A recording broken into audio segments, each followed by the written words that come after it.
Hello everyone, in this video I will show you how to turn on or turn off enhanced accuracy for the keyboard typing in Samsung Galaxy S24 Ultra. So before starting the video, don't forget to subscribe the channel and also press the bell icon. So first of all, open settings. Now in settings, scroll down and here click on general management.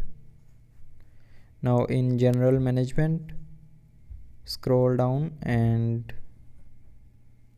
here click on Samsung keyboard settings and then scroll down and click on more typing options.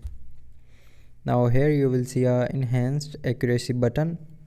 So if you want to turn off the enhanced accuracy for keyboard typing, then turn off this button. And if you want to turn on the enhanced accuracy for keyboard typing, then turn on this button. So with this button you can turn on or turn off enhanced accuracy for keyboard typing in Samsung Galaxy S24 Ultra.